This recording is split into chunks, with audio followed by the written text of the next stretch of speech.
DSS ಸಂರಕ್ಷಣವಾದ Ragigudda Suresh ಅವರಿದೆ. ಅವ್ರ ಹತ್ರ ಮಾತಾಡ್ತಾರೆ. ಏನು ಇಲ್ಲಿ ಬಂದಿರೋ ಉದ್ದೇಶ?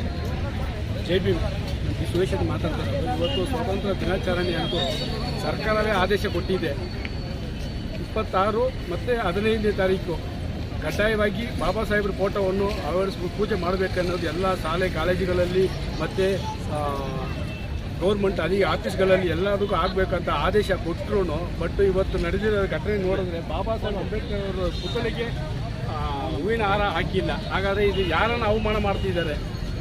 78 ವರ್ಷ ಆಯಿತು ಸ್ವಾತಂತ್ರ್ಯ ಬಂದು, ಇವತ್ತಿಗೂ ನಾವು ಒಂದೊಂದು ಇದಕ್ಕೂ ಹೋರಾಟ ಮಾಡಿನೇ ಇವತ್ತು ನಾವು ಗೆಲ್ಲಬೇಕಂತ ಪರಿಸ್ಥಿತಿನೇ ತೆಗೆದು ಬಂದು ಈ ರಾಜಕಾರಣಿಗಳು ಮತ್ತು ಇಟ್ಟಿದ್ದಾರೆ. ಇದನ್ನು ಜನಸಾಮಾನ್ಯರನ್ನು ಮತ್ತು ಮೂಲಭೂತ ಸೌಕರ್ಯ ಯಾವುದೇ ಕಾರಣಕ್ಕೂ ಇದು ಹೋರಾಟ ಮಾಡಲೇಬೇಕಾಗುತ್ತೆ.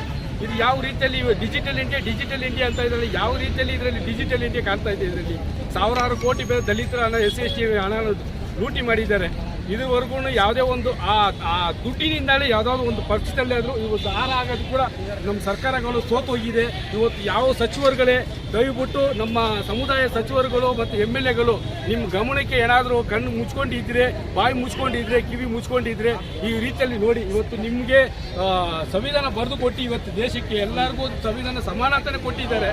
ಆ ದೇಶ ಪಿತಾ ಮಗನಿಗೂ ಇವತ್ತು ಈ ರೀತಿಯಲ್ಲಿ ನೀವು ಬೆತ್ತಲೆ ಅನ್ನೋ ರೀತಿಯಲ್ಲಿ ಕೊಟ್ಟಿದ್ದೀರಾ ಅಂದರೆ ಇವತ್ತು ತಲೆ ತಗ್ಗಿಸುವಂಥ ಕೆಲಸ ನಿಮ್ಮ ಸಚಿವರಿಗೂ ಮತ್ತು MLAಗಳಿಗೂ ನೀವೆಲ್ಲ ನಿಜವಾಗ್ಲೂ ಇದ್ರೂ ಯಾವುದೇ ರೀತಿಯಲ್ಲಿ ಸುಖ ಇಲ್ಲ. ಯಾರು ಜನಗಳಿಗೆ ಯಾವುದೇ ರೀತಿಯಲ್ಲಿ ಈಗ SCPTSಯಲ್ಲಿ 25,000 ಕೋಟಿ 2 ವರ್ಷ ಇಲ್ಲ. ಅದರ ಸರ್ಕಾರಗಳು ಯಾವ ರೀತಿಯಲ್ಲಿ BJP ಸರ್ಕಾರ ಇದ್ದಾಗ ನಾವು ಕಾಂಗ್ರೆಸ್ ಸರ್ಕಾರ ಬೆಂಬಲ ಮಾಡುವಂಥ ಕೆಲಸ ಮಾಡ್ತಾ ಇದ್ದೀವಿ.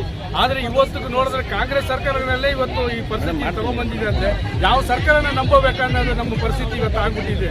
ಇನ್ನು ಮುಂದೆ ಎಚ್ಚೆತ್ತುಕೊಂಡು ನಮ್ಮ ಜನಗಳು SC STಗಳು ಮತ್ತು ಇವ್ರ ರೀತಿಯಲ್ಲಿ ಈ ಪಕ್ಷಗಳು ತೊಂದರೆಗಳು ಕೊಡ್ತಾ ಇರೋದ್ರಿಂದ ಮುಂದಿನ ದಿನಗಳಲ್ಲಿ ಯಾವ ರೀತಿಯಲ್ಲಿ ಇವರು ಬುದ್ಧಿ ಕಲಿಸ್ಬೇಕನ್ನೋದು ನಾವು ತೀರ್ಮಾನ ಮಾಡಬೇಕು. ನಿಮ್ಮ ಸಂಘಟನೆಯವರೆಲ್ಲ ಹೆಚ್ಚು ಕಾಂಗ್ರೆಸ್ಗೆ ಸಪೋರ್ಟ್ ಮಾಡಿ ಕೆಲಸ ಮಾಡಿದ್ದೀವಿ, ಗೆಲ್ಲಿಸಬೇಕು ಅಂತ. BJP ಸರ್ಕಾರ ಬೇಡ, ಕಾಂಗ್ರೆಸ್ ಸರ್ಕಾರ ಇರಲಿ ಅಂತ ಕೆಲಸ ಮಾಡಿದ್ರು. ಆದರೆ ಈಗ ಈ ಥರ ಪರಿಸ್ಥಿತಿ ಬಂದಿದೆ, ಅದಕ್ಕೇನು ಹೇಳ್ತೀವಿ? ಇಲ್ಲ, ಅದಕ್ಕೆ ವಿರೋಧ ಸಹ ಮಾಡ್ತಾ ಇದ್ದಾರೆ. ಅಣ್ಣವರು ಮಾವಳಿ ಶಂಕರಣ್ಣ ಕೂಡ ಇದ್ರ ಬಗ್ಗೆ ವಿರೋಧ ವ್ಯಕ್ತಪಡಿಸಿದ್ದಾರೆ. ಯಾಕಂದರೆ ನಾವು BJP ಸರಿಯಿಲ್ಲ ಅಂದ್ಬಿಟ್ಟು ನಾವು ಕಾಂಗ್ರೆಸ್ ಮತ್ತು ಇದಕ್ಕೆ ನಾವು ಬೆಂಬಲ ಮಾಡಿ ಈ ಥರ ಗೆಲ್ಲಿಸಿದ್ರೆ ಇದು ಇವತ್ತು ಏನೋ ಬೇಲಿ ಹಾಕಿ ಹೊಲ ಮೇಯ್ತ ಬೇಲಿ ಹಾಕಿದರೆ ಬೇಲಿನೇ ಇವತ್ತು ಹೊಲ ಮೇಳುವಂಥ ಕೆಲಸ ಇವತ್ತು ಆಗಿದೆ. ಲಾಸ್ಟ್ ಟೈಮ್ ಕೂಡ ಇದ್ರ ಬಗ್ಗೆ ಮಾವಳಿ ಶಂಕರಣ್ಣ ಕೂಡ ಮಾತಾಡಿದ್ದಾರೆ ಇದ್ರ ಬಗ್ಗೆ. ಅದರಿಂದಾಗಿ ನಾನು ಹೆಚ್ಚಿಗೆ ಮಾತಾಡೋದಕ್ಕೆ ಇಷ್ಟಪಡೋದು.